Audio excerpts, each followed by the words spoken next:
क्या आपने कभी सोचा है ब्रह्मांड की उत्पत्ति कैसे हुई? पृथ्वी, चंद्रमा, सूर्य ये सब कहाँ से आए? कैसे लाखों तारे, आकाशगंगा, ग्रह आसमान में चमकते रहते हैं? तो चलिए आज हम इसके पीछे के सभी लॉजिक को जानने का प्रयास करते हैं। वैसे तो दोस्तों साइंस के हिसाब से द बिग बैंग थियरी को ब्रह्मांड की उत्पत्ति का सबसे परफेक्ट थियरी माना जाता है, लेकिन इसमें भी बहुत सारी कमियां पाई गई। इसी को देखते हुए हमने सोचा क्यों न अलग अलग धर्मों के मान्यताओं के हिसाब से एक बार ब्रह्मांड की उत्पत्ति को जान लिया जाता है। वैसे तो हमारे संसार में बहुत सारे धर्म पाए जाते हैं। आप सोचते होंगे 100, 500 या 1000, नहीं, पूरे संसार में लगभग 10,000 धर्म पाए जाते हैं, जिनके बारे में यदि हम गहन अध्ययन करने लगे तो हमें सालों लग जाएंगे। इसीलिए हम कुछ चुनिंदे रिलीजियंस के मान्यताओं के अनुसार ब्रह्मांड की उत्पत्ति को जानेंगे। बिग बैंग थियरी के अनुसार आज से लगभग 13.8 बिलियन ईयर पहले घटित हुई एक ऐसी घटना जो ब्रह्मांड को जन्म दिया। इससे जन्म हुआ उस सभी चीजों का जिसे हम छू सकते हैं, महसूस कर सकते हैं, यहाँ तक वो भी जिसे हम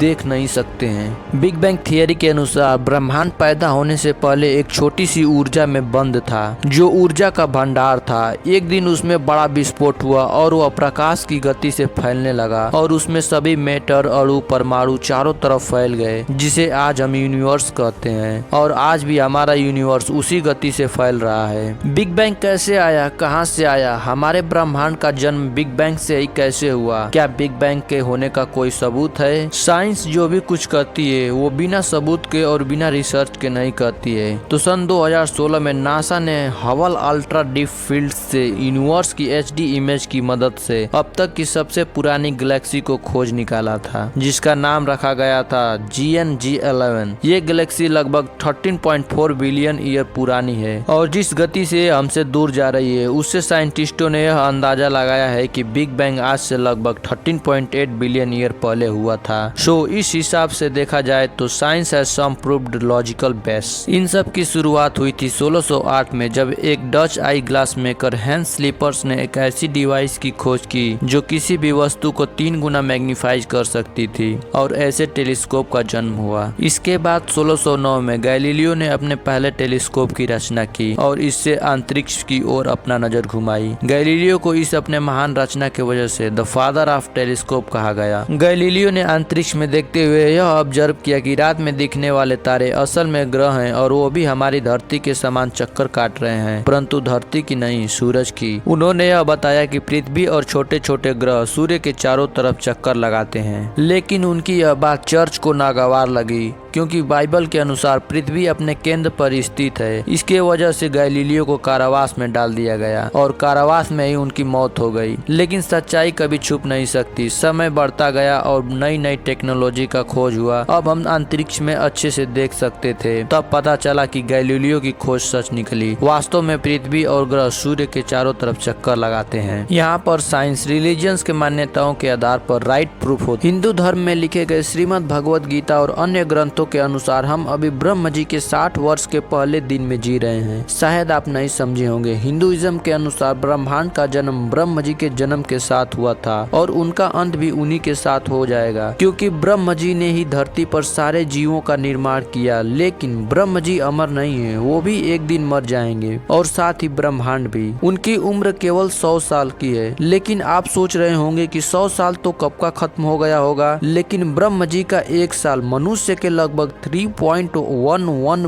बिलियन ईयर के बराबर है। सो इसके हिसाब से हमारा यूनिवर्स 155.52 ट्रिलियन ह्यूमन ईयर पुराना है और हमारे ब्रह्मांड का कुल आयु 311.04 ट्रिलियन ईयर तक रहेगा। ये हुआ ब्रह्मांड के उत्पत्ति का काल चक्र। हिंदुइज्म में यूनिवर्स के क्रिएशन का पता लगाने के लिए ऋग्वेद, यजुर्वेद, अथर्ववेद, शिव पुराण, श्रीमद् भगवद गीता और ऐसी तमाम ग्रंथ मौजूद हैं। हिंदुइज्म में तमाम श्लोकों का अध्ययन करने पर पता चला कि एक समय ऐसा था कि हमारे ब्रह्मांड में न तो कोई आकाश गंगा और न ही कोई तारे थे, केवल था तो एक ऊर्जा, शायद उसे ही हम ब्रह्मांड कहते हैं। हमारा ब्रह्मांड का न आदि है और न ही अनंत है। हम भगवान विष्णु और शंकर को आदि और अनंत कहते हैं। बस कहने का तरीका अलग अलग है। हमारे प्राचीन ऋषि मुनियों को ज्ञान था कि ब्रह्मांड का उत्पत्ति कैसे हुआ, बस उनके बताने का तरीका अलग अलग था। सभी धर्मों में लगभग ब्रह्मांड की उत्पत्ति एक छोटी सी ऊर्जा से ही हुई है, जो कि बिग बैंग थियरी भी यही कहता है। वैसे तो साइंस के पास यूनिवर्स के कोई अंत का जवाब नहीं है, लेकिन हिंदुइज्म के अनुसार ब्रह्मा जी के अंत के साथ ब्रह्मांड का भी अंत हो जाएगा। इस पर आपका क्या विचार है, कमेंट सेक्शन में जरूर बताइएगा। मिलते हैं अगली वीडियो में, तब तक के लिए जय हिंद जय भारत।